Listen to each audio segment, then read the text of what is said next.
Kansas, un lugar desolado, era el hogar de Dorothy, quien vivía junto a su tío Henry, su tía Em y su perrito Toto. Una tarde, mientras se encontraba en la pequeña casa gris, un ciclón comenzó a formarse en el horizonte. Al ver la amenaza, el tío Henry corrió a buscar a los animales y la tía Em gritó a Dorothy que se refugiara en el sótano. Pero antes de que pudiera reaccionar, la casa fue levantada por el poderoso viento y comenzó a girar en el aire. Horas más tarde, la casa aterrizó bruscamente. Al abrir la puerta, se encontró en un país extraño, lleno de color, muy diferente a las áridas tierras de Kansas. Frente a ella, un grupo de personas pequeñas, los Munchkins, junto con una mujer vestida de blanco, la miraban con gratitud. Te estamos profundamente agradecidos por haber matado a la maligna bruja del Oriente y liberado así a nuestro pueblo de sus cadenas, le dijo la mujer, que se presentó como la bruja buena del norte. Confundida, Dorothy respondió: «Yo no he matado a nadie». La bruja sonrió y explicó que la casa había caído sobre la bruja maligna, destruyéndola y liberando a los Munchkins. La bruja buena le sugirió que pidiera ayuda al mago de Oz para regresar a Kansas, guiándola hacia el camino de ladrillos amarillos. «Ve hasta la ciudad Esmeralda, donde el gran Oz podrá ayudarte», le aconsejó. Antes de despedirse, la bruja le entregó los zapatos plateados de la bruja maligna, que parecían tener algún poder especial, y la protegió con un beso en la frente. Al iniciar el viaje, la vista del paisaje verde y vivo la llenaba de asombro. Los árboles cargados de frutas maduras, los pájaros de plumas brillantes, el césped de un verde intenso, eran algo que nunca había visto.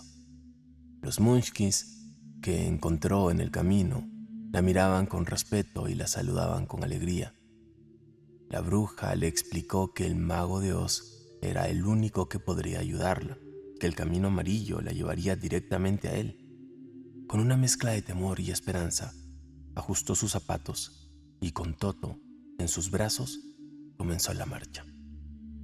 Durante su recorrido, sus ojos captaron algo extraño, un espantapájaros con una expresión vivaz en el rostro. Con sorpresa, observó cómo el espantapájaros le guiñaba un ojo y le decía: «Buenos días». Tras responderle, escuchó su historia. Estaba hecho de paja y anhelaba tener un cerebro, pues sentía que sin uno jamás podría ser verdaderamente útil.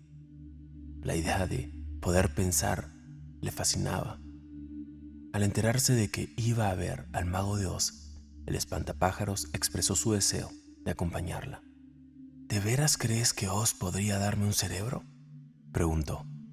Ella, con compasión, le aseguró que Oz podría ayudarlo. Con un nuevo compañero de viaje, continuaron por el camino de ladrillos amarillos. Mientras avanzaban, el camino se volvió difícil, con ladrillos rotos y agujeros profundos. Debido a su falta de cerebro, el espantapájaros tropezaba y caía frecuentemente, pero riéndose de su propia torpeza, se dejaba levantar para seguir adelante. Más adelante, descansaron y él comenzó a contarle su vida. Había sido creado por un granjero para asustar a los cuervos, pero se sentía vacío, ya que no tenía pensamientos ni recuerdos. Sus deseos de adquirir un cerebro eran tan fuertes que estaba dispuesto a recorrer cualquier distancia para llegar hasta Oz. Ella lo escuchaba con atención y le prometió que pediría al mago que le otorgara su anhelado cerebro. Al adentrarse más en el bosque, escucharon un leve gemido. Siguiendo el sonido, descubrieron a un hombre hecho de hojalata que sostenía un hacha, oxidado al punto de no poder moverse. Con la ayuda de una aceitera, lograron lubricar sus articulaciones, liberándolo. una vez libre, el leñador de hojalata les contó que alguna vez fue humano, pero una maldición de la bruja maligna hizo que su hacha lo fuera mutilando, reemplazando cada parte con hojalata. Sin embargo, al perder su corazón, dejó de amar. Lo que más deseo en el mundo es tener un corazón, confesó. El espantapájaros, que valoraba más el cerebro, intervino. Un cerebro vale mucho más que un corazón. El hombre hojalata respondió: el cerebro no lo es todo. Un corazón hace que valga la pena vivir. Decidió unirse al grupo con la esperanza de que Oz le concediera un corazón. Continuando su marcha, un rugido estremeció el camino. Un león enorme apareció de la nada, atacando a Toto. Sin pensarlo, ella le dio un golpe en la nariz, diciendo: deberías avergonzarte, tan grande y queriendo abusarte de un perro tan pequeño. Sorprendido por su valentía, el león admitió que era cobarde y que deseaba tener valor. Siempre había soñado con ser valiente, pero su miedo le impedía ser el rey de la selva. ¿Crees que Oz podría darme valor?, preguntó lleno de esperanza. Ella lo invitó a unirse al grupo, y así el león cobarde se sumó a sus nuevos amigos, dispuesto a enfrentar cualquier desafío con tal de obtener el coraje que anhelaba. Finalmente el grupo llegó a la gran ciudad de Esmeralda. A la entrada, el guardián le entregó gafas verdes, necesarias para protegerse del resplandor de la ciudad. Dentro, admiraron los edificios verdes, las calles brillantes y la atmósfera mágica que llenaba el lugar. El guardián los guió hasta el palacio, donde el mago accedió a verlos uno por uno. Dorothy fue la primera en entrar y vio una enorme cabeza flotante que le preguntó con voz retumbante: ¿quién eres tú y qué deseas? Con temor le explicó que deseaba regresar a Kansas. Oz le respondió: cumpliré tu deseo, pero primero debes destruir a la maligna bruja del oeste. Salió de la sala asustada, pero convencida de que debía aceptar el desafío. A continuación, el espantapájaros entró y encontró al mago en forma de una hermosa dama. Pidió un cerebro, a lo cual Oz respondió que le concedería su deseo si derrotaban a la bruja maligna. El leñador de hojalata fue el siguiente y vio a Oz como una bola de fuego. Cuando pidió un corazón, Oz le hizo la misma promesa: destruye a la bruja y obtendrás lo que deseas. Por último, el león entró en la sala y vio una esfera brillante. Expresó su deseo de tener valentía y Oz respondió: primero debes destruir a la bruja maligna del oeste. Con una misión común, los 4 amigos se separaron para enfrentar la difícil tarea que tenían por delante.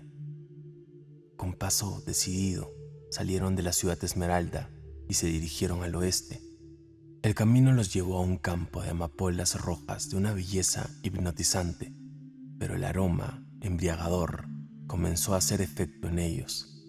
Ella, Toto y el león cayeron en un profundo sueño debido a la fragancia de las flores. Al ver la situación, el espantapájaros y el hombre de hojalata, inmunes al efecto de las flores, lograron sacar a Dorothy y Toto del campo, pero el león, siendo demasiado pesado, quedó atrapado en el sueño de las amapolas. Buscando ayuda, los 2 compañeros encontraron a la reina de los ratones de campo, quien se mostró dispuesta a ayudarlos. La reina organizó a cientos de ratones que con cuerdas lograron arrastrar al león dormido fuera del campo. «Eres muy amable», le dijo Dorothy a la reina cuando despertó y vio al león a salvo. «Es un placer ayudarte», respondió la reina con humildad. Con todos de nuevo juntos y a salvo, el grupo retomó el camino, listo para enfrentar a la temible bruja maligna del oeste. Después de cruzar el campo de amapolas, continuaron su viaje. El camino de ladrillos amarillos serpenteaba entre las colinas verdes, y aunque el grupo mantenía el ánimo alto, cada vez se acercaban más al territorio de la temida bruja maligna del oeste. De repente, encontraron un enorme foso que no podían cruzar. Mientras evaluaban cómo pasar, el león sugirió construir un puente. Pero al ver que el tiempo apremiaba, él mismo ofreció saltar con cada uno a sus espaldas.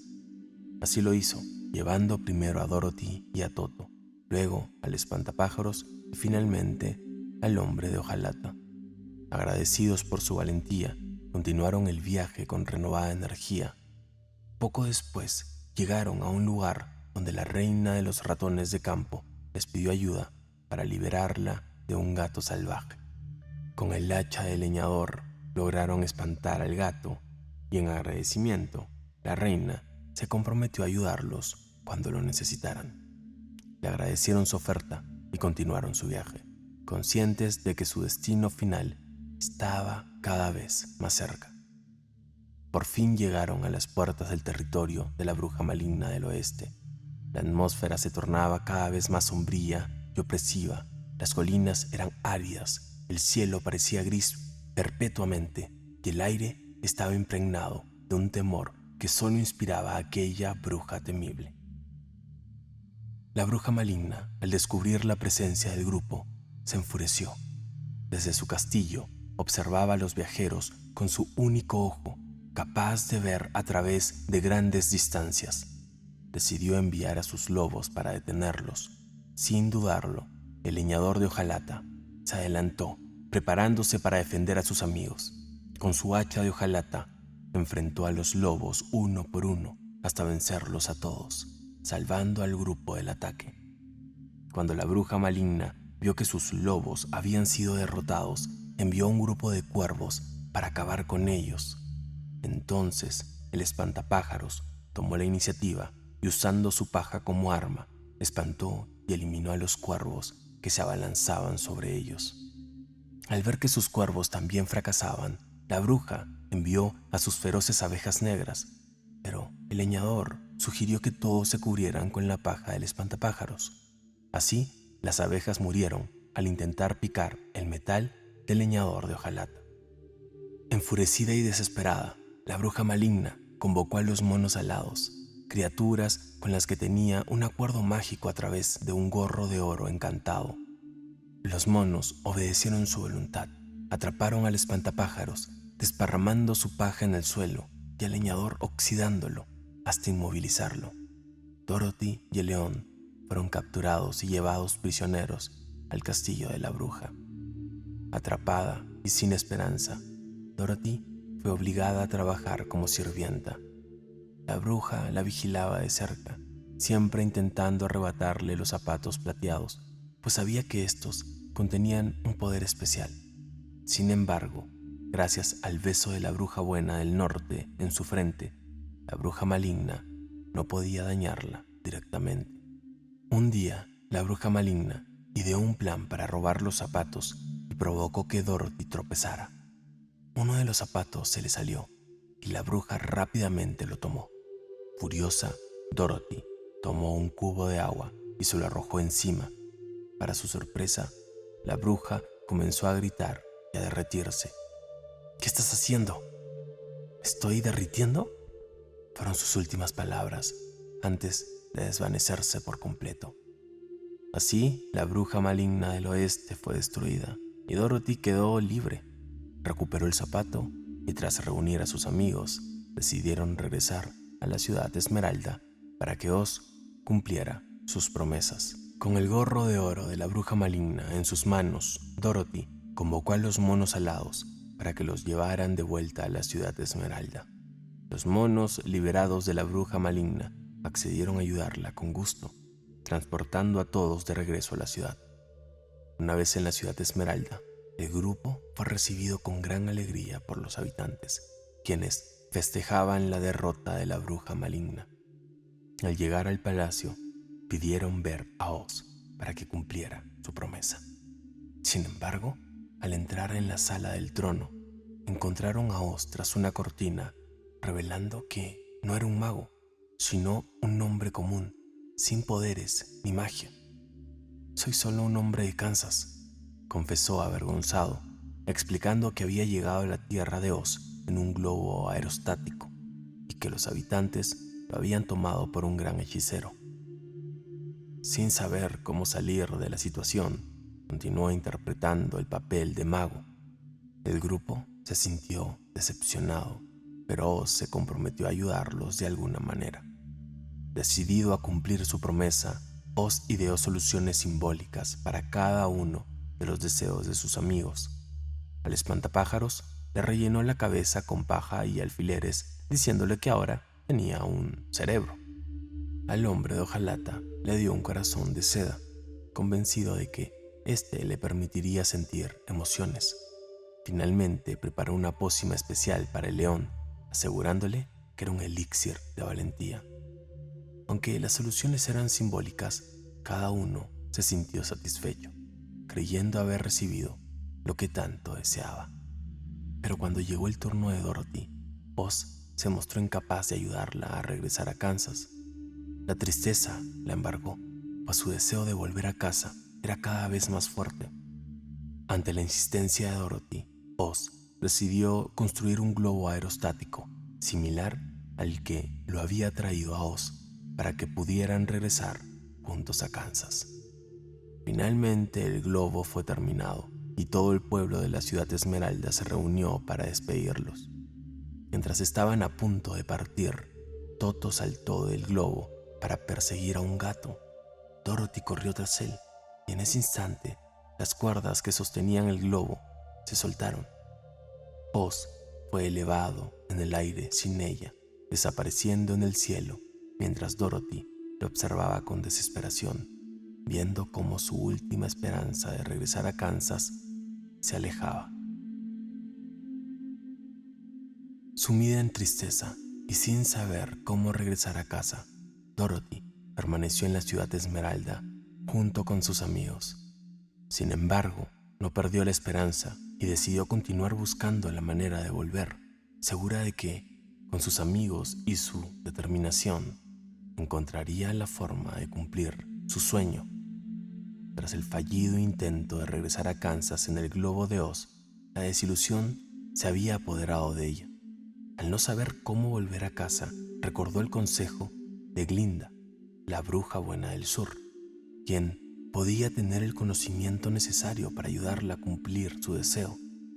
Con renovada esperanza, consultó a sus amigos y todos decidieron acompañarla en esta última aventura. Una vez más, salieron de la ciudad Esmeralda en dirección al sur, con la esperanza de que Glinda tuviera una solución para su dilema. En su trayecto encontraron un bosque espeso, lleno de árboles enormes, y al intentar cruzarlo, los árboles comenzaron a moverse de manera amenazante, golpeándoles con sus ramas como si fueran guardianes de un territorio prohibido. El hombre de hojalata tomó su hacha y comenzó a cortar las ramas que bloqueaban el camino. Así lograron abrirse paso y continuar su camino sin más interrupciones, avanzando con cautela, pero decididos a llegar al palacio de Glinda.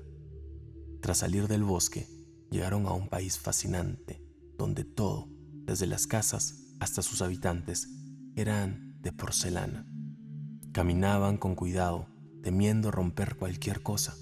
Allí conocieron a una pequeña princesa de porcelana que les explicó lo delicado que era vivir en ese lugar, donde cualquier caída podía ser fatal. Dorothy, admirando la belleza de este mundo, deseó llevarse a la princesa de porcelana consigo, pero la princesa se negó, explicando que se rompería al salir de su país. Con una última mirada a ese lugar encantador, se despidieron de sus habitantes y siguieron adelante. Mientras atravesaban un denso bosque, el león encontró a un grupo de animales que le contó que una gigantesca araña amenazaba sus vidas y que ningún animal había logrado vencerla. Lleno de valentía, decidió enfrentarse a la araña y tras una feroz batalla logró derrotarla, liberando así a los animales del bosque. En agradecimiento, los animales proclamaron al león como su rey, aunque él les explicó que primero debía acompañar a su amiga hasta que estuviera segura en casa. Con una nueva corona de respeto en su cabeza, el león se despidió de los animales y continuó el viaje junto con sus compañeros. Al acercarse al país de los Quatlins, el grupo comenzó a notar un ambiente más cálido y alegre. A su llegada fueron recibidos con amabilidad y hospitalidad por sus habitantes, quienes se mostraron encantados de ayudar a los viajeros a llegar al palacio de Glinda.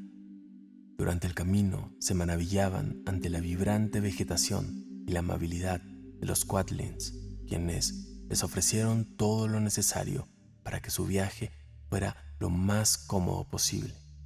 Finalmente, ante ellos se alzó el majestuoso palacio de Glinda, donde esperaban encontrar la respuesta definitiva al deseo de Dorothy. Al entrar en el palacio de Glinda, fueron recibidos por una bruja de aspecto bondadoso y sereno. Dorothy, con el corazón lleno de esperanza, le explicó su deseo de regresar a Kansas. Glinda, escuchándola con paciencia, le sonrió y le dijo: «Tienes el poder de regresar a casa desde el momento en que te pusiste los zapatos plateados». Sorpresa e incredulidad se reflejaron en su rostro.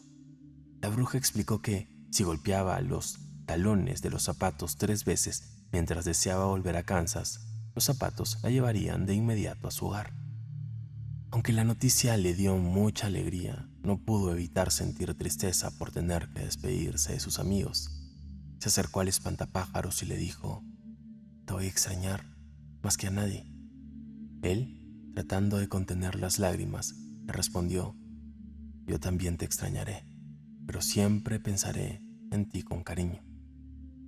Con el corazón apesadumbrado, se despidió también del hombre de hojalata, quien lleno de emoción le prometió recordar siempre los momentos que habían compartido, y de León, quien le dijo: «Yo nunca habría sido valiente sin ti». La gratitud y el afecto llenaron cada una de sus despedidas.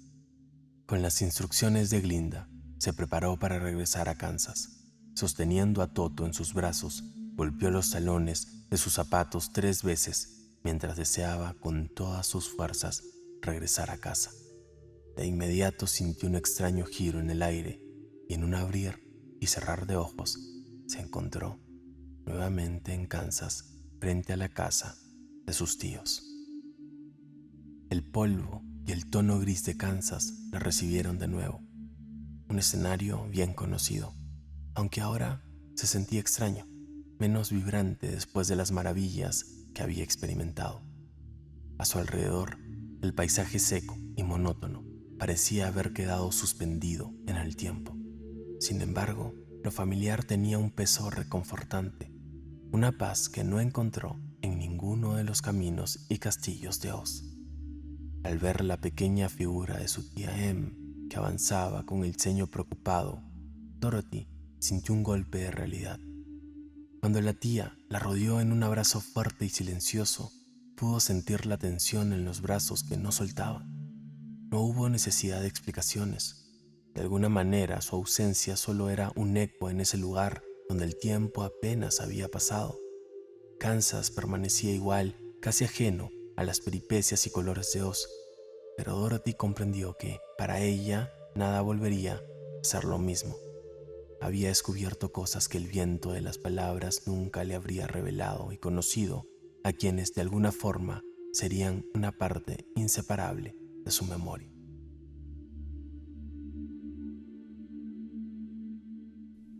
Claudio Geux.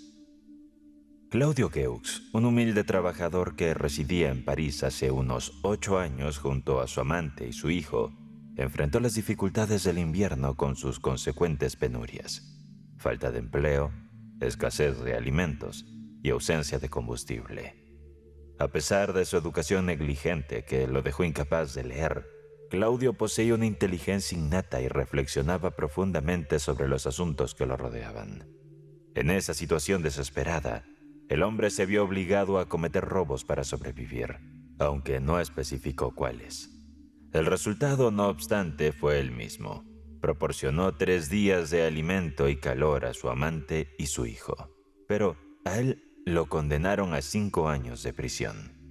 Fue llevado a Claraval, una antigua abadía convertida en prisión, donde las celdas se transformaron en calabozos y el altar se convirtió en una picota. Este cambio se consideraba un progreso en aquel entonces. Claudio, el obrero honesto forzado a convertirse en ladrón por las circunstancias, tenía un aspecto impresionante. Tenía una frente alta marcada por las preocupaciones, cabello oscuro con canas y unos ojos que brillaban con bondad, a pesar de estar hundidos. La parte inferior de su rostro revelaba una combinación de firmeza y orgullo. Era un hombre de pocas palabras, pero su dignidad inspiraba respeto y obediencia. Era un buen hombre de corazón y la sociedad estaba a punto de ponerlo a prueba. El taller de la prisión estaba dirigido por un inspector que nunca olvidaba su papel como carcelero. Era un tirano que entregaba herramientas con una mano y cadenas con la otra. Aunque a veces podía mostrarse jocoso y no era vicioso, su obstinación era su característica más destacada. No se dejaba conmover por la razón ni por las emociones, y su orgullo residía en su terquedad. Se consideraba a sí mismo un Napoleón, aunque en realidad solo era una sombra de esa grandeza. Cuando tomaba una decisión, por absurda que fuera, la ejecutaba sin dudar. En ocasiones las catástrofes se originaban por su obstinación, a pesar de su falta de habilidades. Claudio no pasó desapercibido para el inspector del taller de la prisión, quien consideró inteligente y lo trató con consideración.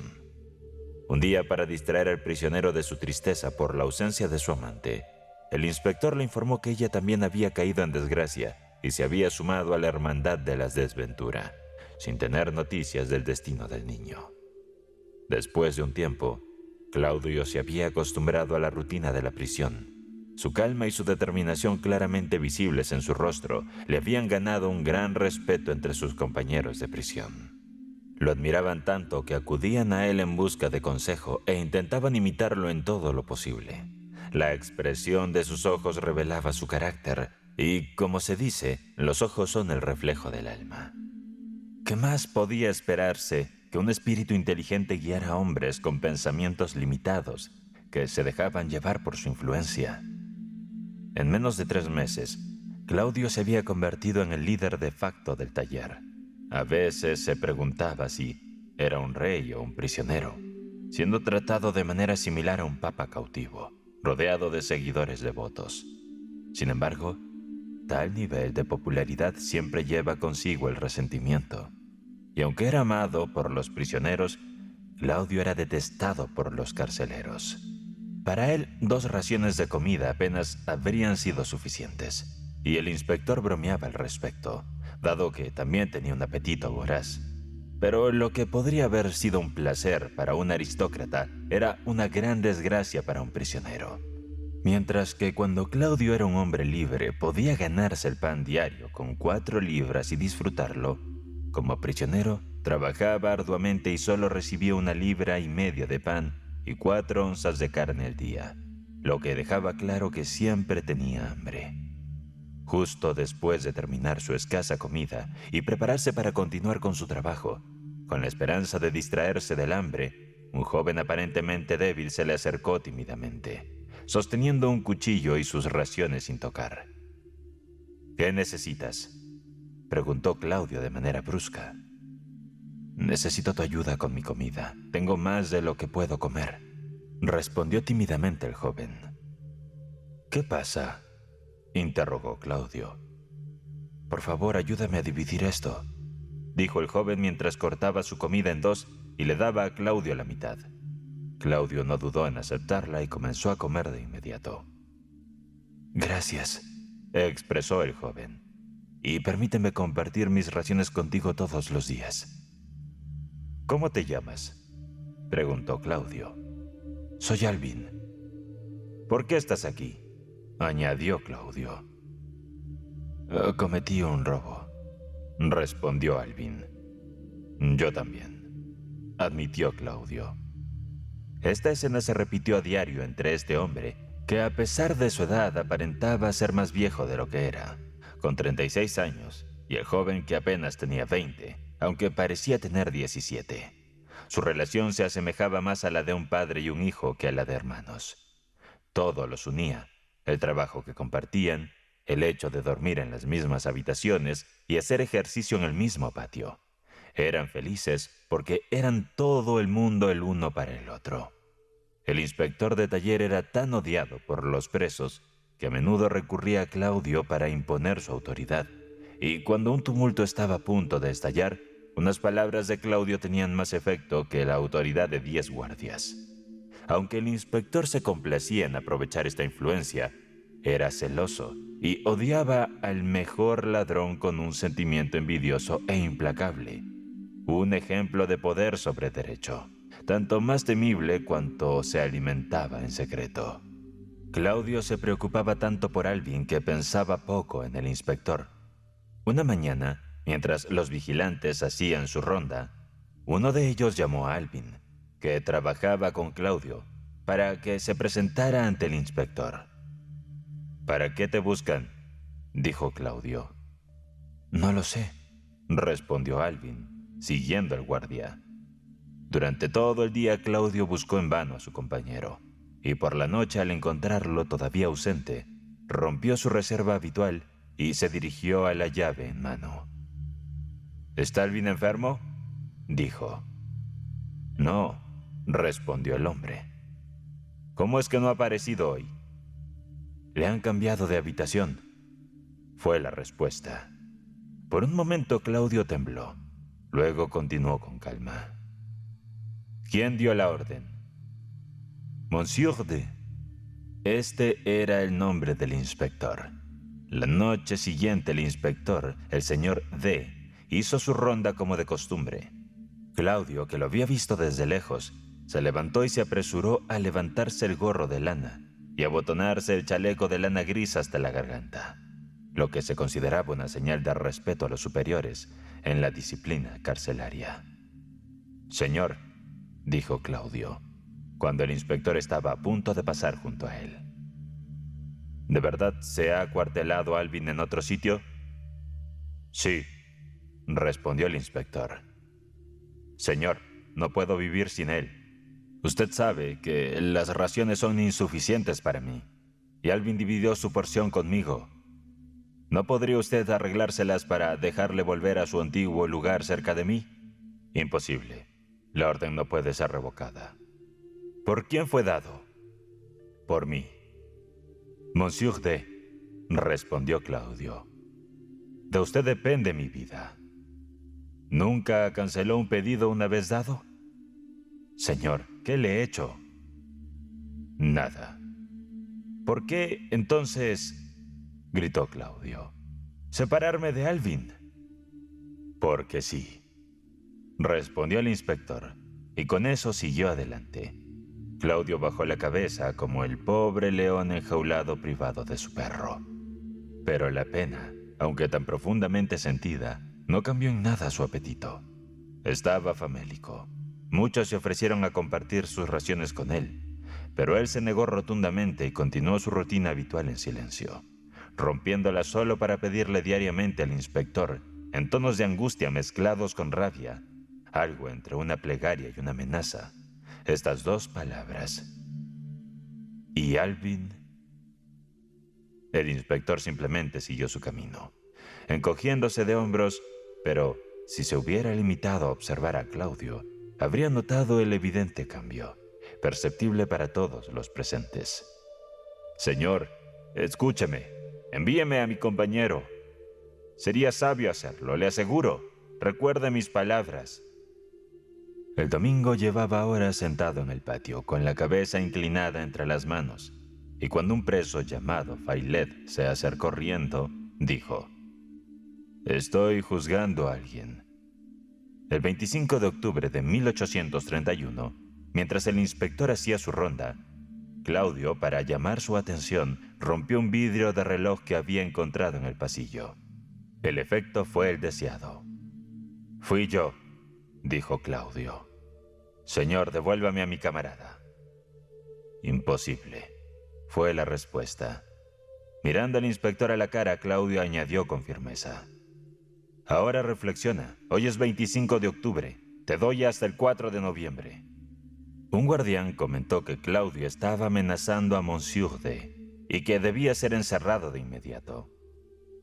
No, no es un caso de agujero negro, respondió el inspector. Debemos ser considerados con gente de esta calaña. Al día siguiente, Claudio fue abordado de nuevo por uno de los prisioneros, llamado Pernot, mientras cavilaba en el patio. Bueno, Claudio, estás triste, de verdad. ¿En qué estás cavilando? Temo que algún mal amanece a ese buen Monsieur D, respondió Claudio. Claudio insistía a diario ante el inspector en lo mucho que le afectaba la ausencia de Alvin, pero sin otro resultado que 4 horas y 20 de aislamiento. El 4 de noviembre buscó en su celda lo poco que le quedaba de su vida anterior: unas tijeras y un viejo volumen de Emilio, de la mujer que tanto había amado, la madre de su hijo. Qué inútil es para un hombre que no sabía trabajar ni leer. Mientras Claudio caminaba por el viejo claustro, tan deshonrado por sus nuevos internos y sus frescas paredes encaladas, se fijó en la seriedad con que el convicto Ferrari miraba los pesados barrotes de hierro que cruzaban la ventana. Esta noche cortaré esos barrotes con estas tijeras, señalando el par que aún tenía en la mano. Ferrari rió incrédulo, y Claudio se unió a la alegría. Durante el día trabajó con un ardor más que ordinario, deseoso de terminar un sombrero de paja que le había pagado por adelantado un comerciante de Troyes, M. Bressier. Poco antes del mediodía se inventó alguna excusa para bajar al cuarto de los carpinteros, un piso por debajo del suyo, en el momento en que los guardianes estaban ausentes. Claudio recibió una calurosa bienvenida, ya que era tan popular aquí como en otros lugares. ¿Alguien puede prestarme un hacha? ¿Para qué? Sin prometerle que guardaría el secreto, le contestó: para matar al inspector esta noche. Inmediatamente le ofrecieron varias. Eligió la más pequeña, la escondió bajo su chaleco y se marchó. Ahora había 27 prisioneros presentes y ninguno de aquellos hombres le traicionó. Incluso se abstuvieron a hablar sobre el tema entre ellos, esperando el terrible acontecimiento que debía seguir. Al pasar, Claudio vio allí a un joven convicto de 16 años que bostezaba ociosamente y le aconsejó encarecidamente que aprendiera a leer. En ese momento, Failet le preguntó qué escondía. Claudio respondió sin vacilar: un hacha para matar a Monsieur D esta noche. ¿Pero puedes verlo? Un poco, dijo Failet. A las 7 los prisioneros eran encerrados en sus respectivos talleres. Era costumbre que los guardianes lo dejaran hasta que el inspector hubiera hecho su ronda. En el taller de Claudio tuvo lugar una escena extraordinaria, la única de la que se tenía constancia. Claudio se levantó y se dirigió a sus compañeros, que eran 84, con las siguientes palabras: todos saben que Alvin y yo éramos como hermanos. Al principio me caía bien porque compartía sus raciones conmigo. Después porque se preocupaba por mí. Ahora nunca tengo suficiente, aunque gasto a la miseria que gano en pan. Al inspector Monsieur D no le importaba en absoluto que estuviéramos juntos, pero prefirió separarnos simplemente porque le gustaba atormentarnos, ya que es un hombre malo. Pedí una y otra vez que me devolvieran a Alvin, sin éxito, y cuando le di un plazo determinado, el 4 de noviembre, me metió en un calabozo. Durante ese tiempo me convertí en su juez y lo sentencié a muerte el 4 de noviembre. Dentro de 2 horas estaré aquí, y os advierto que pienso matarlo. Pero, ¿tienen algo que decir?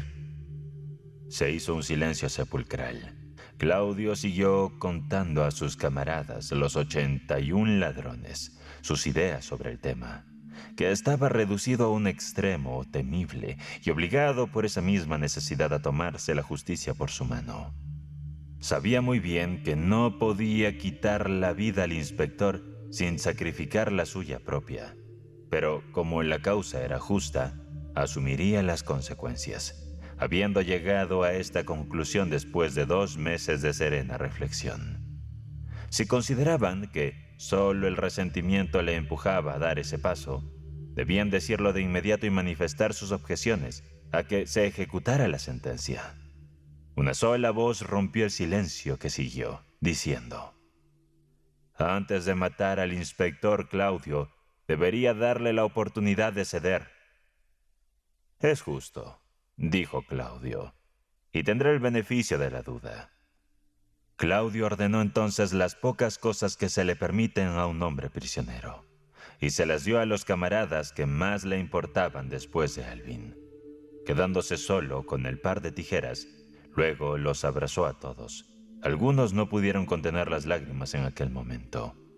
Claudio siguió conversando tranquilamente durante esta última hora, e incluso recurrió a un truco que tenía de niño, de apagar la vela con un soplo de su nariz.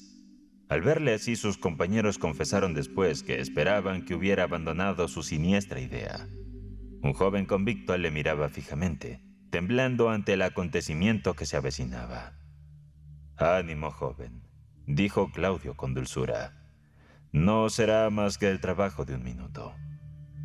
El taller era una sala alargada con una puerta a cada extremo y ventanas a cada lado que daban a los bancos, dejando así un camino en el centro para que el inspector pudiera revisar el trabajo a ambos lados. Claudio había reanudado su trabajo como Jacques Clement, que no dejaba de repetir sus oraciones. Cuando el reloj dio las 9:04, Claudio se levantó y se colocó cerca de la entrada, aparentemente tranquilo. En medio del más profundo silencio, el reloj dio las 9.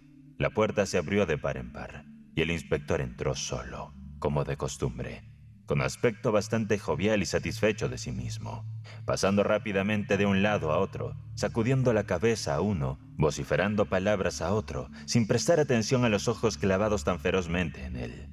En ese momento oyó el paso de Claudio, y volviéndose rápidamente dijo: «¿Qué haces aquí? ¿Por qué no estás en tu sitio?». Igual que le habría hablado un perro, Claudio respondió respetuosamente: «Deseo hablar con usted, señor». «¿Sobre qué tema?». «Alvin». «¿Otra vez?». «Siempre lo mismo», dijo Claudio.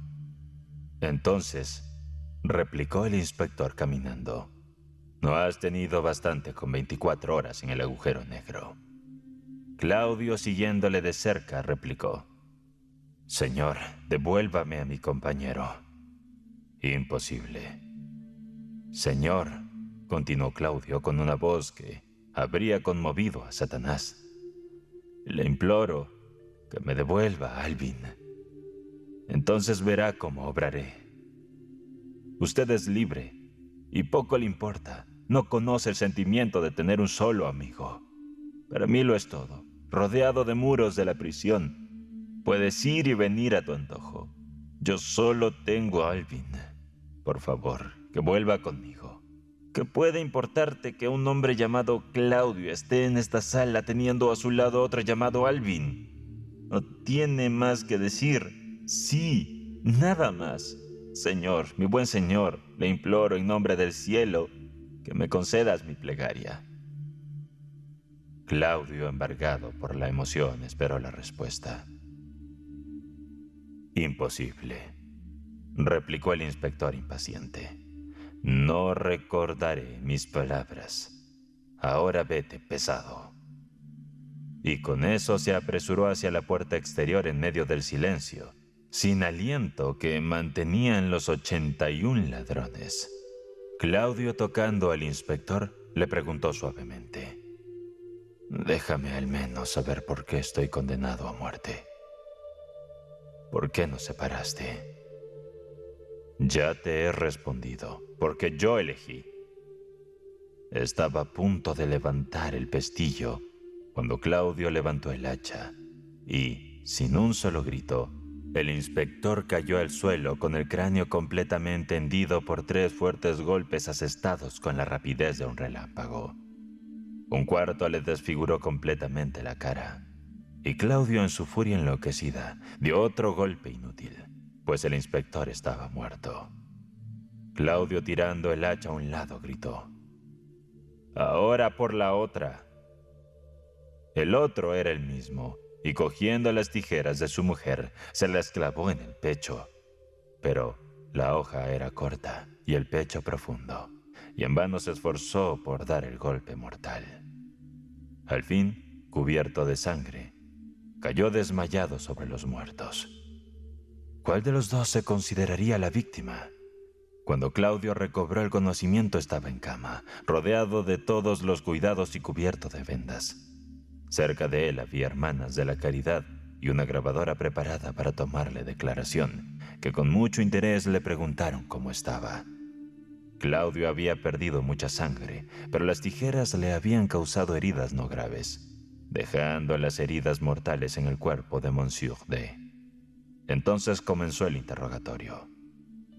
¿Mataste al inspector de los talleres de la prisión de Clairvaux?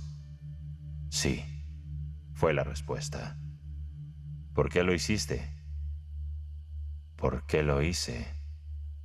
Las heridas de Claudio parecían más serias ahora y la fiebre lo debilitó, poniendo en peligro su vida. Pasaron los meses de noviembre, diciembre, enero y febrero, entre cuidados y preparativos, y Claudio recibió la visita de un médico y el juez.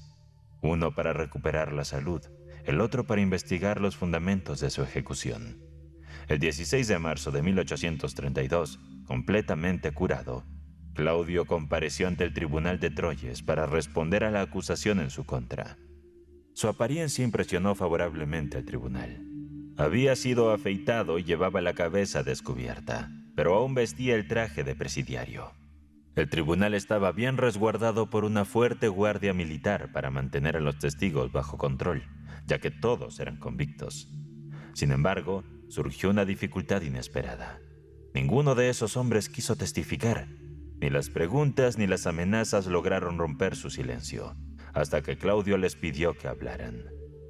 Entonces, uno a uno, relataron con precisión el terrible incidente. Y si alguno omitía algún detalle, Claudio lo completaba. En un momento, las lágrimas de las mujeres comenzaron a caer rápidamente. El ujier llamó ahora al convicto Alvin. Entró temblando de emoción y sollozando dolorosamente, y se abrazó a Claudio.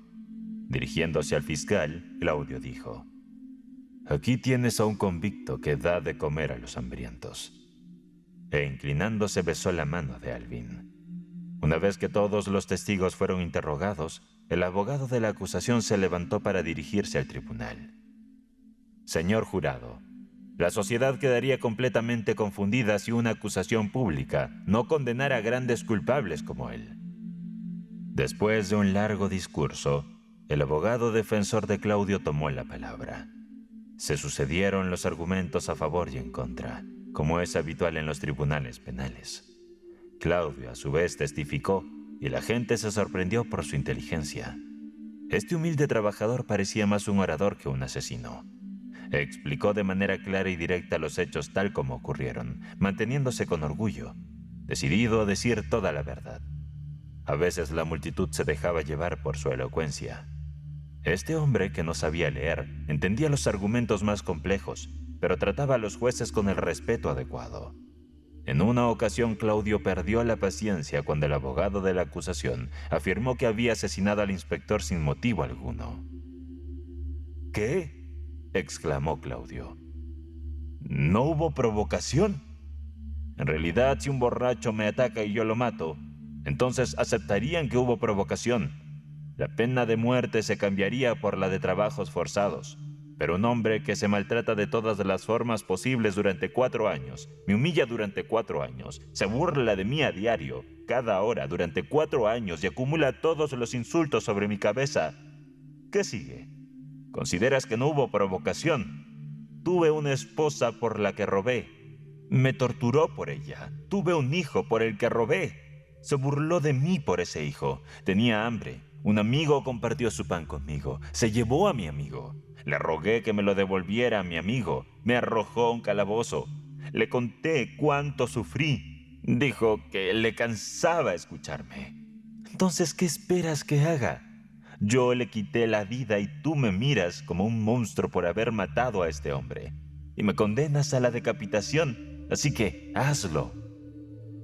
La ley no conoce este tipo de provocación porque los golpes no dejan marcas visibles. El juez resumió entonces el caso de manera clara e imparcial, señalando la vida que Claudio había llevado, viviendo de manera deshonesta.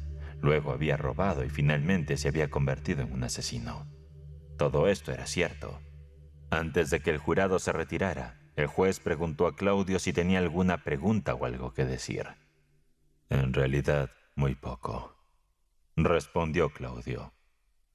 Soy un asesino, soy un ladrón. Pero les pregunto, señores del jurado, ¿por qué maté? ¿Por qué robé? El jurado se retiró durante un cuarto de hora, y según el juicio de estos 12 compatriotas, señores del jurado, como se les llama, Claudio fue condenado a muerte. Al principio, el nombre de Claudio impresionó a varios de ellos, y eso influyó en su decisión. Cuando se pronunció el veredicto, Claudio simplemente dijo: «Muy bien, pero hay 2 preguntas para estos señores que no han respondido. ¿Por qué robó este hombre? ¿Qué lo convirtió en un asesino?». Esa noche cenó bien y exclamó: «Han pasado 36 años». Se negó a hacer ningún llamamiento hasta el último momento, pero a instancias de una de las hermanas que lo habían cuidado, consintió en hacerlo. Ella con todo su corazón le entregó una moneda de 5 francos. Sus compañeros de prisión, como ya hemos visto, se solidarizaron con él y le proporcionaron todos los medios posibles para escapar. Arrojaron a su celda, a través del orificio de la ventilación, un clavo, un trozo de alambre, el asa de un cubo. Cualquiera de estas cosas habría sido suficiente para que un hombre como Claudio se liberara de sus cadenas. Sin embargo, él se las entregó al guardia. El 8 de junio de 1832, 7 meses y 4 días después del asesinato, llegó el secretario del tribunal y le informaron a Claudio que le quedaba solo 1 hora de vida, ya que su apelación había sido rechazada. «En efecto», respondió Claudio fríamente. «Anoche dormí bien, y sin duda pasaré la próxima aún mejor». Primero vino el sacerdote, luego el verdugo. Se mostró humilde ante el sacerdote, escuchándolo con gran atención y lamentando no haber decidido una educación religiosa. Y al mismo tiempo, se culpaba de muchas acciones pasadas. Fue cortés con el verdugo, de hecho se entregó completamente. Su alma al sacerdote, su cuerpo al verdugo. Mientras le cortaban el pelo, alguien comentó que el cólera se estaba propagando y que Troyes podría ser afectada por esta terrible plaga en cualquier momento. Claudio se unió a la conversación, diciendo con una sonrisa: «Hay que decir una cosa, no le tengo miedo al cólera». Había roto la mitad de las tijeras. Lo que quedaba pidió al carcelero que se lo diera a Alvin. La otra mitad yacía enterrada en su pecho. También quiso que llevaran las raciones del día a su amigo. La única cosa que conservó fue la moneda de 5 francos que le había dado la hermana, y la guardó en la mano derecha después de ser atado. A las 8 menos 4, la lúgubre precisión habitual en estos casos salió de la prisión. Pálido, pero con paso firme, Claudio subió lentamente al patíbulo, con los ojos fijos en el crucifijo que llevaba el sacerdote, símbolo del sufrimiento del Salvador. Quiso abrazar al sacerdote y perdonar al verdugo. El verdugo simplemente lo rechazó. Justo antes de ser atado a la máquina infernal, entregó la moneda de 5 francos al sacerdote diciendo: «Para los pobres». Apenas había sonado las 8 campanadas, cuando aquel hombre tan noble e inteligente recibió el golpe mortal que separó su cabeza de su cuerpo. Se había elegido un día de mercado para la ejecución, ya que habría más gente, porque todavía existe en Francia pequeñas ciudades que se enorgullecen de tener una ejecución. La guillotina permaneció ese día, estimulando la imaginación de la multitud al punto de que uno de los recaudadores de impuestos estuvo a punto de ser linchado. Tal es el efecto asombroso de las ejecuciones públicas. Hemos contado la historia de la vida de Claudio Geux, más para resolver un problema difícil que por cualquier otra razón. En su vida hay dos aspectos a considerar, antes de su caída y después de su caída. ¿Cuál fue su formación y cuál fue su castigo? Esto debe interesar a la sociedad en general, porque este hombre estaba dotado de talento. Sus instintos eran buenos. Entonces, ¿qué le faltaba? En esto radica el gran problema que pondría a la sociedad en base sólida. Lo que la naturaleza comenzó en el individuo, la sociedad debe continuar. Mira a Claudio, un hombre inteligente y de buen corazón colocado en un entorno corrupto. Se convirtió en un ladrón. La sociedad lo colocó en una prisión donde el mal era aún mayor y terminó convirtiéndose en un asesino. Las preguntas que necesitan una profunda reflexión están ante nosotros. Y si el gobierno no se involucra en este asunto crucial, ¿en qué realmente están enfocados los gobernantes? Los diputados se ocuparán cada año de muchas tareas importantes, como revisar los cargos innecesarios y analizar el presupuesto. Pero también aprueban leyes que me obligan como ciudadano común a realizar servicios militares en lugares y para personas que ni siquiera conozco. Esto me hace reflexionar sobre la absurda parafernalia militar que a menudo convertimos a los ciudadanos en meras criaturas de soldados. Ya sea como diputados o ministros, es esencial que exploremos todos los temas, incluso si no conducen a ninguna conclusión inmediata. Debemos cuestionar y volver a cuestionar lo que entendemos poco. Gobernantes y legisladores a menudo se ocupan de debates clásicos que parecerían triviales a un simple maestro de escuela de pueblo. Aseguran que los hábitos de la civilización moderna son responsables de males como el adulterio, el incesto, el parricidio, el infanticidio y el envenenamiento. Esto demuestra que tienen un conocimiento limitado de figuras literarias como Jocasta, Fedra, Edipo, Medea o Rodoguna. Los grandes oradores a menudo se ensarzan en debates literarios interminables y se enaltecen tanto que cometen errores gramaticales evidentes en la lengua francesa. Todo esto tiene su importancia, pero creemos que hay temas de mayor relevancia. En medio de estas discusiones, ¿qué respuesta podrían dar los diputados si alguien se levantara y les dijera solemnemente lo siguiente? Silencio. Todos los que han estado hablando. Silencio, les ordeno. Se creen familiarizados con la cuestión, pero en realidad no saben nada de ella. La cuestión es la siguiente. En nombre de la justicia, hace apenas un año, un hombre fue desmembrado en Panners. En Dijon, le cortaron la cabeza a una mujer. En París, en Saint-Jacques, las ejecuciones son innumerables. Esa es la cuestión. Ahora tómense su tiempo para considerarla. Ustedes que debaten sobre los colores de los botones de la Guardia Nacional, si la seguridad es preferible a la certeza o no. Señores de la derecha, señores de la izquierda, la gran mayoría del pueblo está sufriendo. Ya sean en una república o una monarquía, el hecho sigue siendo el mismo. El pueblo está sufriendo. El pueblo padece hambre, el pueblo sufre el frío. Tanta desgracia los empuja hacia el crimen. Los trabajos forzados separan a los padres de sus hijos. Los lugares de dudosa reputación se llevan a las hijas. Existen demasiados convictos, demasiados desdichados. ¿Qué significa esta enfermedad social? Estamos cerca del enfermo. Tratemos la afección. Somos responsables. Ahora profundicemos en el tema. Cuando promulgamos leyes, ¿no son más que medidas paliativas? Gran parte de nuestros códigos son productos de la rutina. La marca en la piel no hace más que cauterizar la herida y causar sufrimiento. ¿Y cuál es el propósito? Perpetuar el estigma del delito en el criminal. Convierte a dos personas en cómplices inseparables. Las colonias penitenciarias son como una llaga que propaga una infección peor de la que pretende curar. Y en cuanto a la pena de muerte, cuando se lleva a cabo es una amputación bárbara. Por lo tanto, la marca en la piel, la servidumbre penal y la pena de muerte son todas la misma naturaleza. Hemos abandonado la marca, así que dejemos de lado el resto. ¿Por qué mantener la cadena y la guillotina ahora que hemos renunciado al hierro candente? Farinace era cruel, pero no ridículo. Derrumbemos esa escalera gastada que lleva al crimen y al sufrimiento. Revisemos nuestras leyes, modifiquemos nuestros códigos, reformemos nuestras prisiones, sustituyamos a nuestros jueces. Creemos leyes adecuadas para nuestra época actual. Estamos obsesionados con la economía. No seamos tan generosos al cortar cabezas a lo largo del año. Eliminemos al verdugo.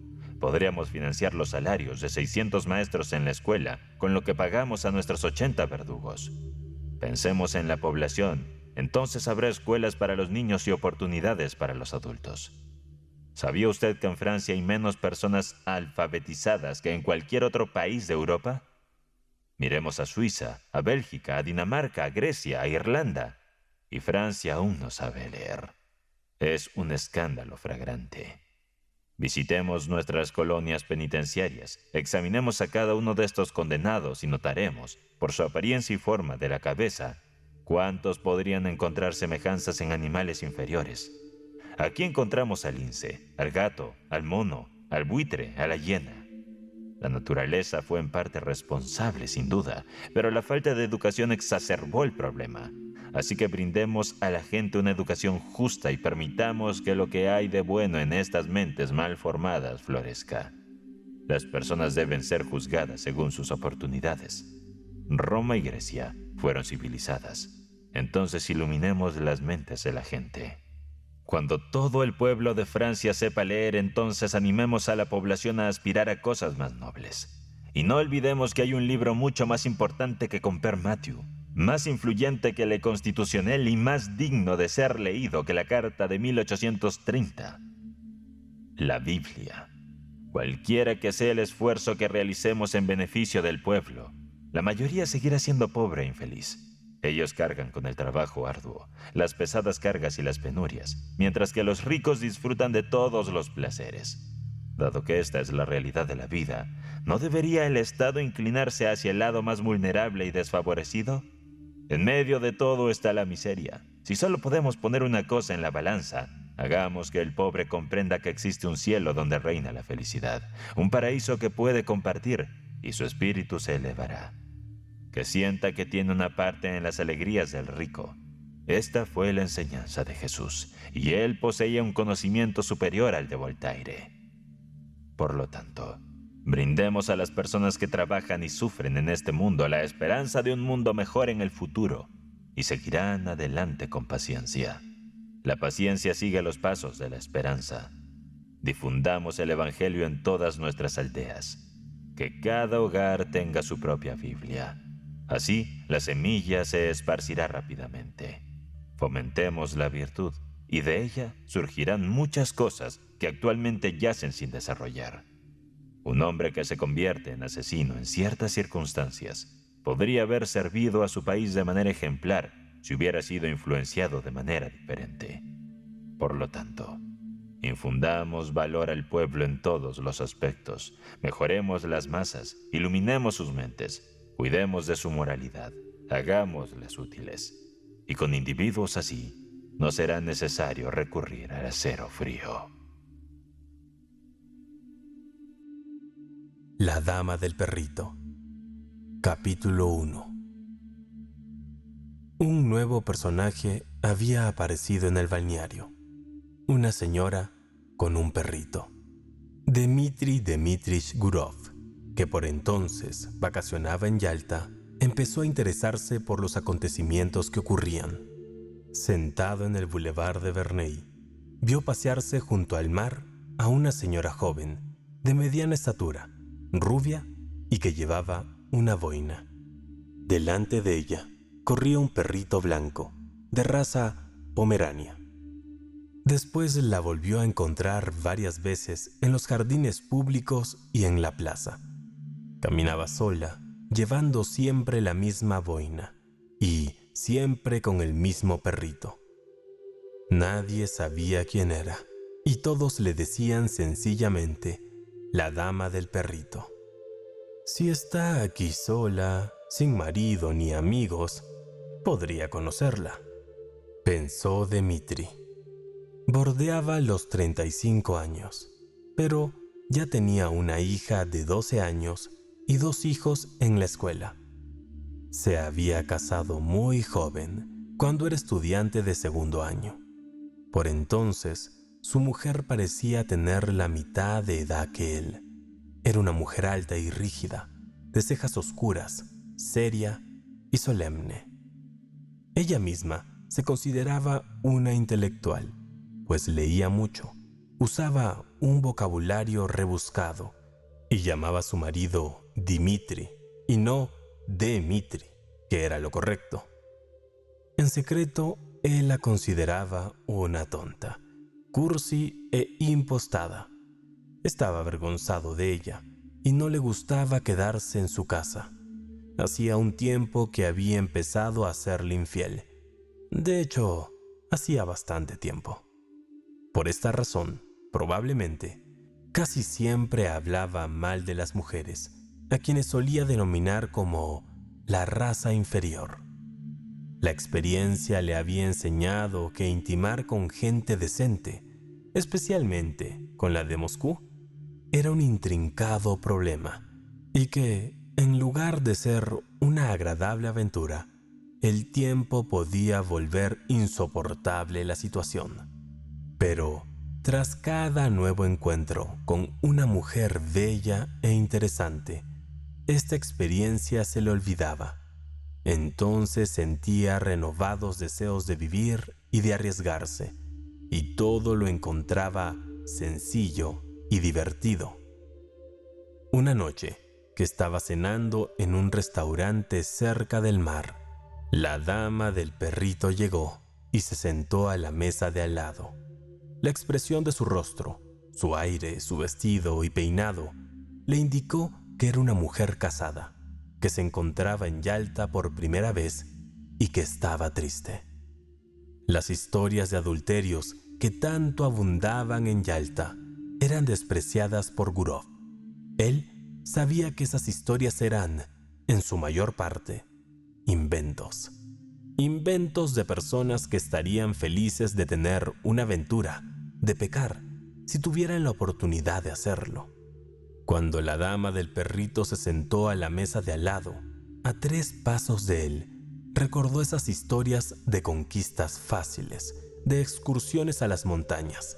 Entonces, el tentador pensamiento de una dulce y ligera aventura amorosa, un encuentro con una mujer desconocida, se apoderó súbitamente de su ánimo.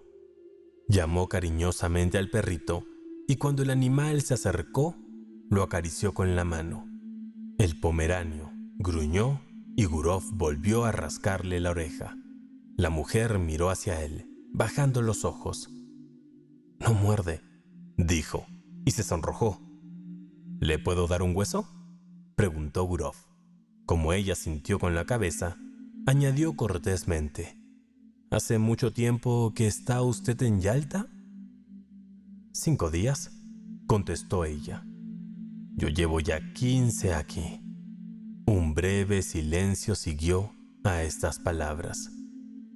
«El tiempo pasa deprisa aquí», suspiró ella sin mirarlo. «Y todo es tan triste». «Se ha puesto de moda decir que Yalta es triste», sonrió Gurov de manera coqueta. «Cualquier provinciano que vive feliz en su ciudad, cuando llega aquí exclama enseguida: ¡qué tristeza! ¡Qué polvo!». Cualquiera diría que está visitando Granada». Ella se echó a reír. Luego, ambos siguieron comiendo en silencio, como 2 extraños. Sin embargo, después de comer, pasearon juntos, y pronto empezó entre ellos una conversación ligera y burlona. Una conversación de 2 personas que se sienten libres y relajadas, a quienes no les importa lo que van a decir ni a dónde se dirigen. Hablaron de la luz tan rara que había sobre el mar, que hacía brillar el agua con un suave tono malva, mientras la luna extendía su estela plateada. Hablaron del calor sofocante que hacía en Yalta. Gurov le contó que había nacido en Moscú, en donde estudió artes, pero que ahora era empleado de un banco, que había sido cantante en una compañía de ópera y que poseía 2 casas en Moscú. De ella supo que había sido educada en San Petersburgo, donde vivía con su esposo, y que todavía pasaría un mes en Yalta. También supo que su marido posiblemente llegaría al balneario en unos días, pues también necesitaba algo de descanso. Ella no estaba muy segura de si su marido trabajaba en el departamento de la Corona o en el Consejo Provincial, y esta misma ignorancia parecía divertirla. También supo Gurov que su nombre era Anna Sergeyevna. Más tarde, ya en su habitación, pensó en ella. Pensó que volvería a encontrársela al día siguiente, que tenía que encontrársela al día siguiente. Recordó lo que ella le había contado, que hacía pocos años había terminado el colegio, donde cursaba estudios como una niña. Y Gurov pensó en su propia hija. También recordó la timidez de su sonrisa, sus modales, su manera de hablar. Debía ser la primera vez en su vida que se encontraba sola. La primera vez, también, que notaba el interés y las segundas intenciones de un hombre hacia ella. Recordó su cuello esbelto y delicado, sus encantadores ojos grises. «Hay algo tan triste en esta mujer», pensó Dmitri, y se quedó dormido. Capítulo 2. Había pasado una semana desde que se conocieron. Era día festivo, hacía calor y el viento formaba remolinos de polvo, haciendo volar los sombreros de la gente. Era un día de sed, y Gurov entró varias veces a la heladería y ofreció a Anna Sergeyevna jarabes, agua o hielo. Hacía tanto calor que uno no sabía qué hacer consigo mismo. Al anochecer, cuando el viento disminuyó un poco, fueron al puerto para ver llegar el vapor. Había mucha gente paseando por el puerto. Se habían reunido para recibir a alguien y llevaban ramos de flores. Dos cosas peculiares distinguían a las personas ricas de Yalta. Las señoras mayores iban vestidas como muchachas y había muchos viejos generales vestidos con uniforme. Debido a lo agitado que estaba el mar, el vapor llegó tarde, mucho después del atardecer. Anna Sergeyevna miraba al vapor y a los pasajeros a través de unos prismáticos, y lo hacía con tanta concentración que parecía estar buscando a algún conocido. Cuando se volvió hacia Gurov, sus ojos brillaban. Estaba emocionada, hablaba sin parar y hacía preguntas inconexas, olvidando al poco tiempo lo que había preguntado. Comenzó a oscurecer y la multitud festiva empezó a dispersarse. El viento había cedido por completo, pero Gurov y Anna Sergeyevna seguían de pie. Ambos parecían esperar que alguien más bajara del vapor. Anna Sergeyevna guardaba silencio y olfateaba las flores sin mirar a Gurov. «El clima ha mejorado», decía él. «¿A dónde vamos ahora? ¿Conducimos a algún sitio?» Ella no respondió. Luego la miró atentamente y de pronto rodeó su cuerpo con el brazo y la besó en los labios, aspirando la fragancia de las flores. Luego miró ansiosamente a su alrededor, preguntándose si alguien los había visto. «Vamos a tu hotel», dijo Dmitri en voz baja, y ambos caminaron deprisa. La habitación era pequeña y olía al perfume que ella había comprado en una tienda japonesa. Gurov la miró y pensó: «¿Qué gente tan diversa se encuentra uno en el mundo?». Del pasado conservaba recuerdos de mujeres despreocupadas y bonachonas que lo amaron alegremente y le agradecieron por los momentos de felicidad vividos, por breves que estos fueran. También tenía el recuerdo de mujeres como su esposa, que amaban sin ningún sentimiento genuino, con frases superfluas y expresiones que sugerían que no era amor ni pasión, sino algo menos intenso. También recordaba a 2 o 3 más, que eran hermosas y frías al mismo tiempo, en cuyos rostros había descubierto cierta mezquindad, cierta rapacidad, porque eran mujeres caprichosas y dominantes que querían recibir de la vida más de lo que estaban dispuestas a dar. Pero en el caso de Ana, había más que otra cosa: timidez. La timidez propia de una joven inexperta, que observa el mundo con temor. Este temor se reflejaba en la expresión de su rostro, que ahora miraba la puerta del cuarto con profunda consternación. La actitud de Ana Sergeyevna, la dama del perrito, era peculiar, muy grave, como si presenciara su propia caída a los abismos. Su rostro, semioculto por su larga cabellera rubia, estaba pálido. Al ver su actitud de abatimiento, de meditación, Dmitri recordó el rostro de la mujer de un grabado antiguo, la mujer pecadora. «Hice mal», dijo ella. «Ahora serás el primero en despreciarme». Había una sandía sobre la mesa. Gurov cortó una rodaja y empezó a comerla sin prisas. Ambos guardaron silencio por al menos media hora. Ana Sergeyevna estaba conmovedora. En ella se mezclaba la sencillez y bondad de la mujer pura, cuya inexperiencia la ha traicionado. La solitaria bujía arrojaba una tenue luz sobre su rostro acongojado. «¿Cómo podría despreciarte?», preguntó Gurov. «No sabes lo que dices». «Dios me perdone», dijo ella, y sus ojos se llenaron de lágrimas. «He hecho algo horrible». «Parece como si necesitara ser perdonada», se quejó él. «¿Perdonada?», sollozó Ana. «No, soy una mala mujer. Me desprecio a mí misma y no pretendo justificarme. No es a mi marido, es a mí a quien he engañado. Esto no es de ahora. Hace mucho tiempo que me estoy engañando a mí misma. Mi marido podrá ser bueno y honrado, pero es un insecto. No sé a qué se dedica ni dónde trabaja, pero sí sé esto, que es un don nadie. Yo tenía 20 años cuando me casé con él. Siempre fui una niña curiosa. Sentía ansias de vivir. Si me caso, tendré otra vida, me decía a mí misma. Vivir, vivir. La curiosidad me sacudía. Tú no me comprendes, pero te juro que me había cansado de mi vida. No sé qué me sucedió, pero le dije a mi marido que estaba enferma y me vine aquí. Y aquí he estado vagando de un lado para otro como una loca.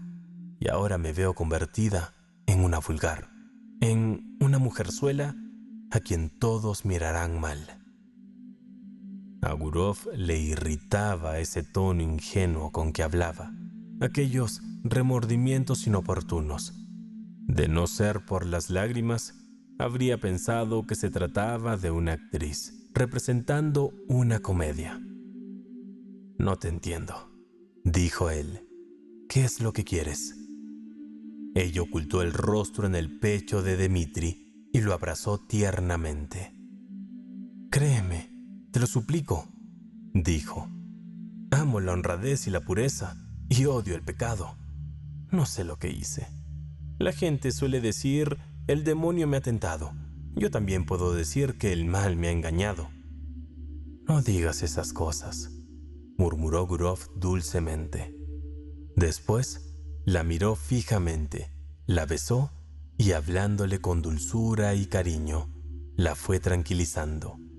Volvieron a estar alegres y acabaron por reírse juntos.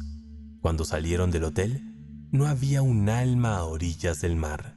La ciudad, con sus cipreses, tenía un aspecto lúgubre y las olas hacían ruido al golpear la arena. Cerca se balanceaba una barca, donde parpadeaba una somnolienta linterna. Encontraron un coche y se subieron. Fueron en dirección a Orianda. Al pasar por el vestíbulo, he visto tu apellido escrito en la lista. Von Dideritz, dijo Gurov. ¿Tu marido es alemán? No, respondió ella. Creo que su abuelo se apellidaba así. Mi marido es un ruso ortodoxo. En Orianda se sentaron en unas bancas cercanas a la iglesia y miraron el mar. Yalta apenas era visible a través de la bruma matinal y blancas nubes flotaban en lo alto de las montañas. No se movía una hoja. En los árboles cantaban las cigarras y solo llegaba hasta ellos el cavernoso y monótono ruido de las olas. Era un ruido que les hablaba de paz, de descanso, de ese sueño eterno que a todos nos espera. Debió oírse así mucho antes de que Yalta y Orianda existieran, y se oiría igual mucho después de que ellos murieran. Y en esta constancia, en esta completa indiferencia por la vida y la muerte, ahí se oculta tal vez la garantía de nuestra eterna salvación, del movimiento incesante de la vida sobre el mundo, sentado al lado de una joven y atractiva mujer que, en la luz del amanecer, parecía todavía más encantadora, acariciada por lo que había alrededor, el mar, las montañas, las nubes, el cielo azul. Gurov pensó en lo hermoso que es el mundo cuando se refleja en nuestro espíritu, cuando olvidamos nuestra dignidad y prejuicios y las exigencias de nuestra existencia. Un hombre pasó cerca de ellos, un guardia, probablemente. Los miró y siguió adelante. Luego vieron un vapor que venía de Teodosia, cuyas luces se confundían con las del amanecer. «Hay gotas de rocío sobre la hierba», dijo Anna Sergeyevna, después de un silencio. «Sí», dijo Dmitri. «Es hora de volver a casa». Y regresaron a la ciudad. Desde entonces comenzaron a verse todos los días, después de medianoche. Comían juntos, paseaban y contemplaban el mar. Ella se quejaba de dormir mal y de las palpitaciones en su corazón. Le preguntaba una y otra vez lo mismo: si la amaba, si se veía con otras mujeres, si seguía respetándola como mujer. Y a menudo, cuando estaban solos en los jardines o a orillas del agua, él la besaba apasionadamente. Aquella vida reposada, aquellos besos mientras miraban alrededor por temor de ser vistos, el calor, el olor del mar y el continuo ir y venir de gente desocupada, perfumada, bien vestida, hicieron de Gurov otro hombre. Encontraba a Anna Sergeyevna hermosa, fascinante, y así se lo repetía a ella. Se volvió impaciente y apasionado hasta el punto de no querer separarse de su lado.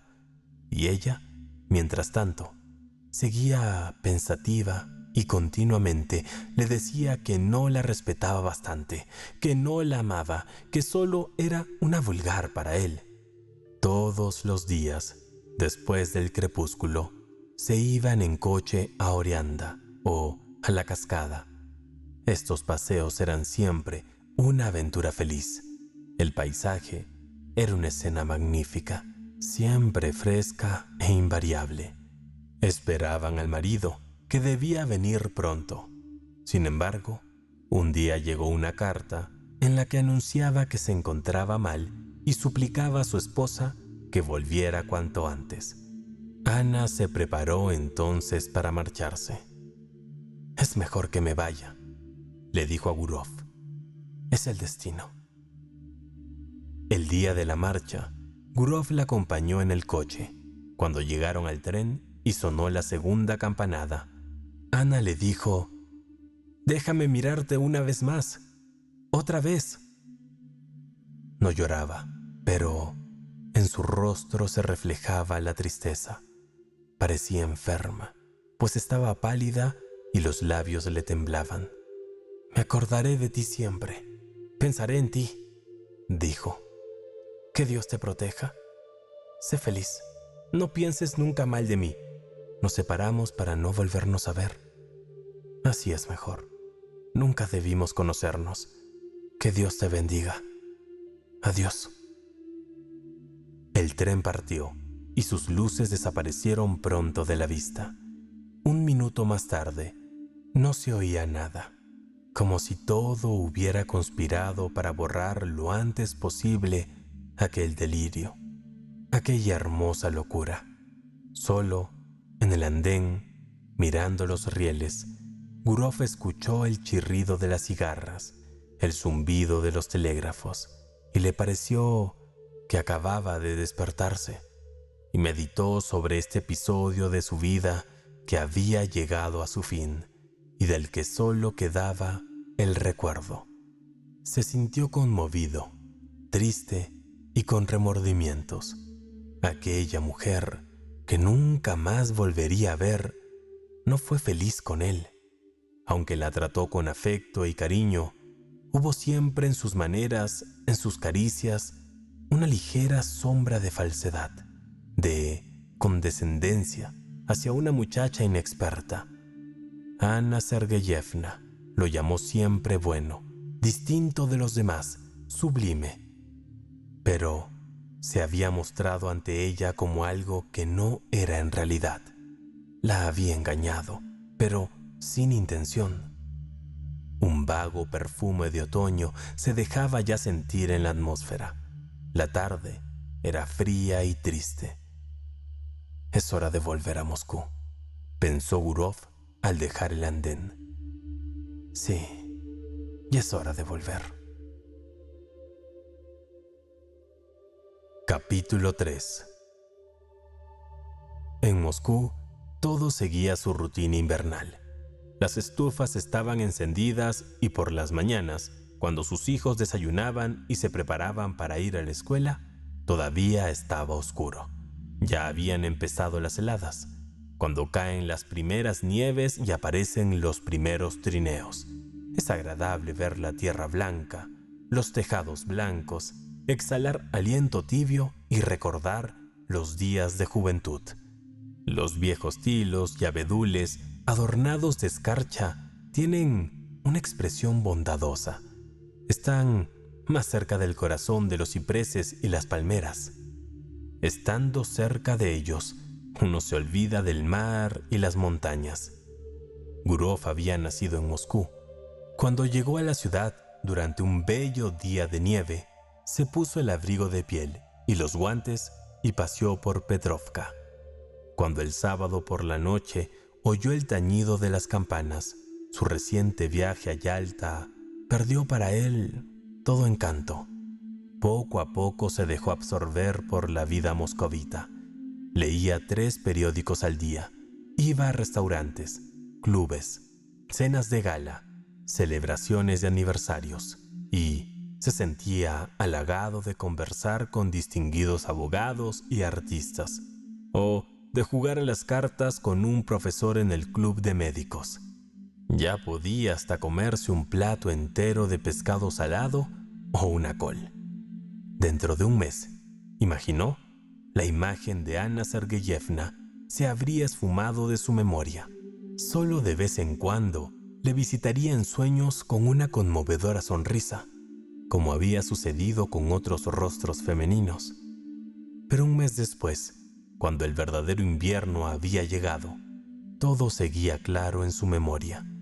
Era como si se hubiera despedido de Anna Sergeyevna solo el día anterior, y sus recuerdos brillaban cada vez más vívidamente. Cuando oía desde su estudio las voces de sus hijos preparando sus lecciones, o cuando escuchaba una canción o la tormenta aullaba en la chimenea, de pronto todo revivía en su memoria. Lo que había sucedido una mañana en el puerto, o la madrugada en las montañas, y el vapor que venía de Teodosia, y los besos. Paseaba largo rato por su habitación, recordándolo todo y sonriendo. Luego, sus recuerdos se convertían en sueños, y en su imaginación el pasado se mezclaba con el presente. Anna Sergeyevna no le visitaba en sueños, sino que lo seguía a todas partes como una sombra. Cuando cerraba los ojos, la veía como si la tuviera delante de él y le parecía más hermosa, más joven, más tierna que cuando estaba en Yalta. Por las tardes, ella lo miraba desde la librería, desde la chimenea, desde el rincón. Oía su respiración, el susurro acariciador de su vestido. En la calle, miraba a todas las mujeres, buscando alguna que se pareciera a ella. Tenía un intenso deseo de narrar sus recuerdos a alguien, pero en su casa era imposible hablar de amor. Y afuera no tenía a nadie. Tampoco podía hablar con sus inquilinos ni con nadie del banco. ¿Y de qué hablaría? ¿Había estado enamorado? ¿Hubo algo poético o edificante en su relación con Anna Sergeyevna? No le quedaba más remedio que hablar en doble sentido, referirse a la naturaleza de la mujer o divagar. Nadie adivinaba lo que en verdad quería decir. Solo su esposa fruncía el ceño y le decía: «Qué mal te cae el papel de conquistador, Dimitri». Una noche, al salir del club de médicos junto a un funcionario con el que había estado jugando a las cartas, no pudo resistirse y le dijo: «Si supieras qué mujer fascinante conocí en Yalta». El funcionario subió a su trineo y se alejó, pero se volvió de repente y gritó: «Dmitri Dmitrich». «¿Qué?», preguntó él entusiasmado. «Tenías razón. Perdí el juego por escoger al esturión». Estas palabras, tan ordinarias, indignaron a Gurov. Le parecieron degradantes e inmundas. ¡Qué modales! ¡Qué gente! ¡Qué noches tan insensatas! ¡Qué días tan aburridos y anodinos! Los juegos de naipes, la glotonería, la bebida, el continuo charlar siempre sobre lo mismo. Todas estas cosas que absorben el tiempo y las fuerzas de las personas, ¿para qué son útiles? Una vida servil, acortada, trivial, de la que no hay forma de salir, como si se estuviera en un manicomio o en una prisión. Gurov no durmió en toda la noche, indignado como estaba. Al día siguiente le dolió la cabeza y la noche siguiente durmió mal. Se sentaba en la cama pensando o se paseaba por su habitación. Estaba harto de sus hijos, harto del banco, de su esposa, y no tenía ganas de ver ni hablar con nadie. En las vacaciones de diciembre se preparó para un viaje y le dijo a su mujer que se iba a San Petersburgo a visitar a un amigo, y partió. ¿Para qué? Ni él mismo lo sabía.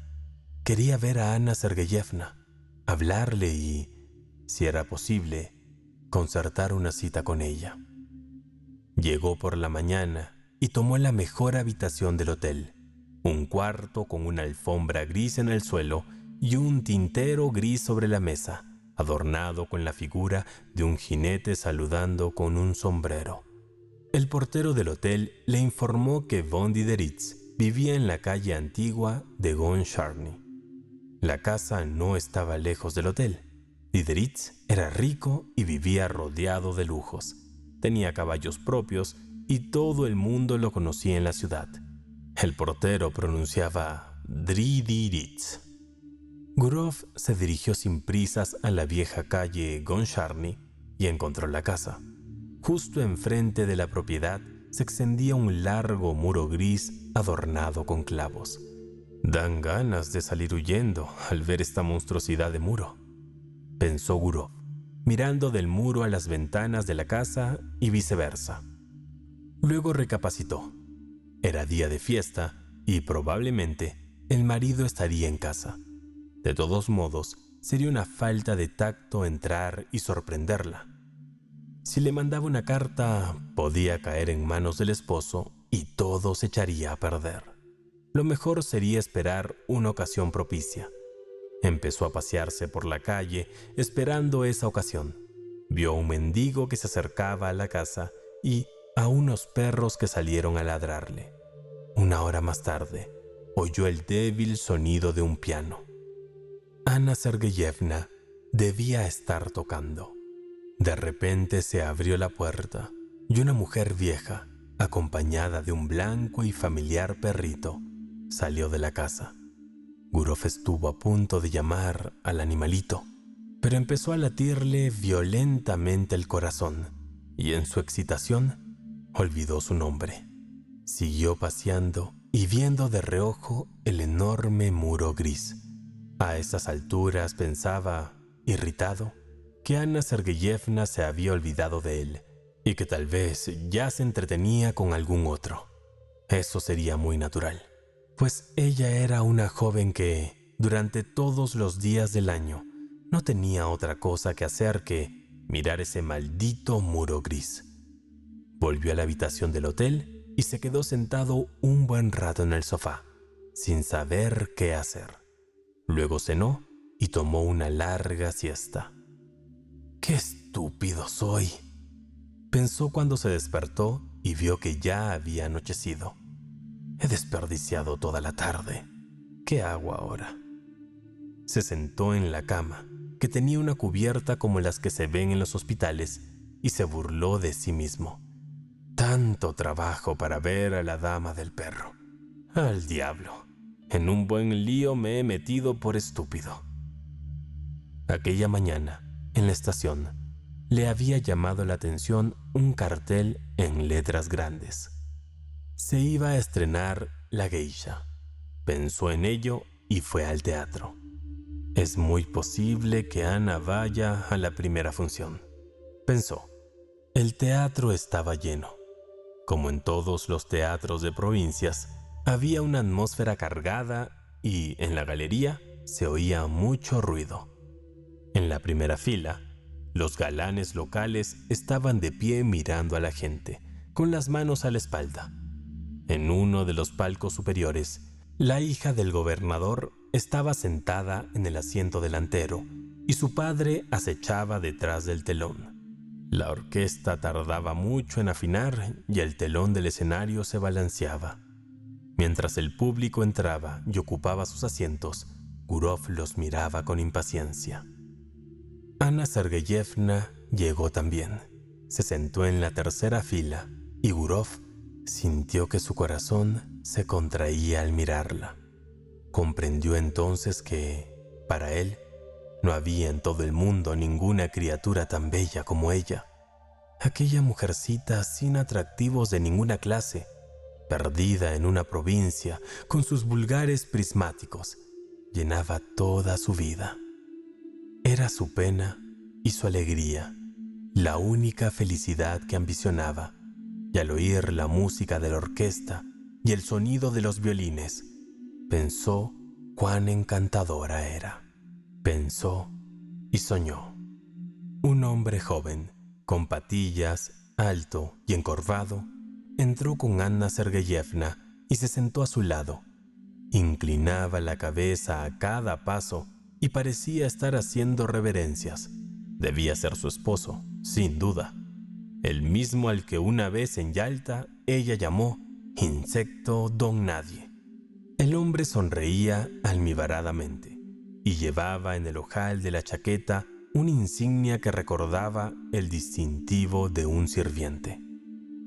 El marido salió a fumar en el primer descanso y Ana Sergeyevna se quedó sola en su butaca. Gurov se acercó y con voz temblorosa y una sonrisa forzada le dijo: «Buenas noches». Al volver la cabeza y encontrarse con él, Ana se puso pálida. Lo miró otra vez, horrorizada casi, y estrujó el abanico que tenía entre las manos, como si luchara para no desmayarse. Los dos guardaron silencio. Ella seguía sentada y él, temeroso de sentarse a su lado, estaba de pie. Los violines y la flauta empezaron a sonar, y de repente Gurov sintió como si los estuvieran mirando desde todos los palcos. Ana Sergeyevna se levantó y caminó rápidamente hacia la puerta.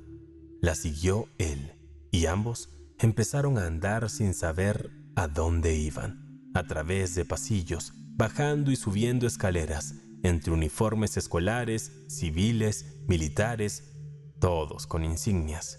Veían señoras con abrigos de piel y el ambiente olía a tabaco viejo. Gurov, cuyo corazón latía con violencia, pensó: «Cielos, ¿por qué hay tanta gente en el mundo?». Y recordó aquel instante cuando, después de marcharse Ana de Yalta, creyó que todo había terminado y que no volverían a encontrarse nunca más. Pero cuán lejos estaban del final. A pie de una escalera estrecha y sombría, sobre la que se leía «Paso al anfiteatro», se pararon.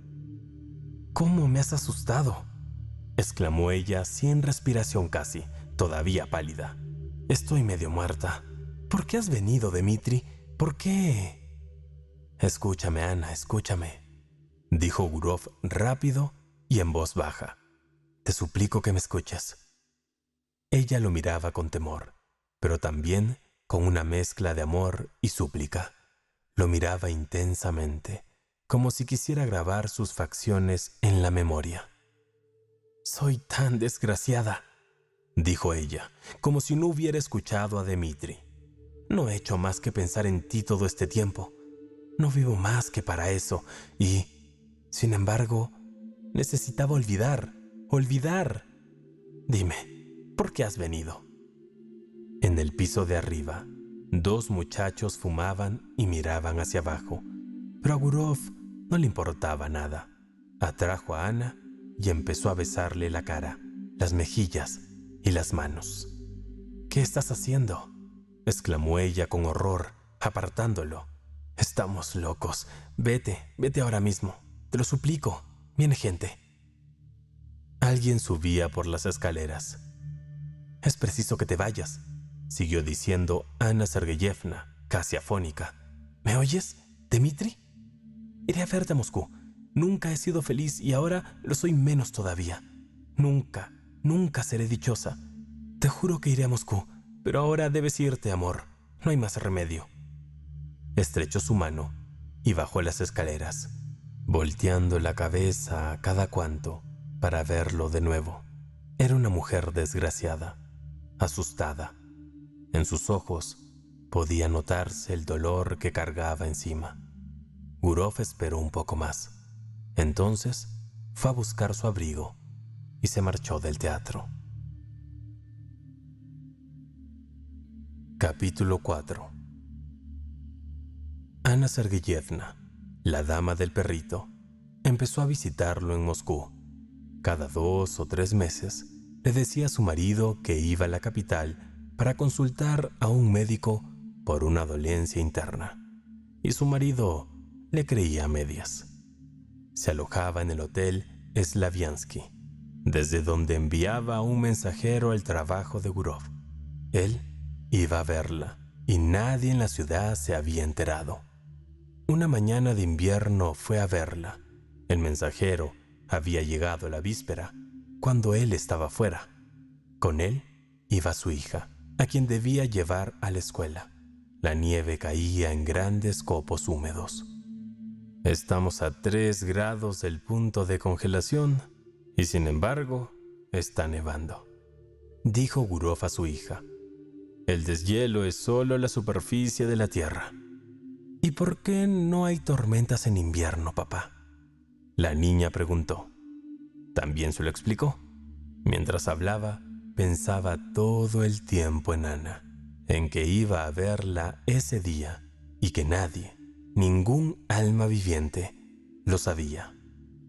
Tenía 2 vidas, una abierta y conocida por todos, llena de relativa verdad y de relativa falsedad, exactamente igual que las vidas de sus amigos y colegas, y otra vida que transcurría en secreto.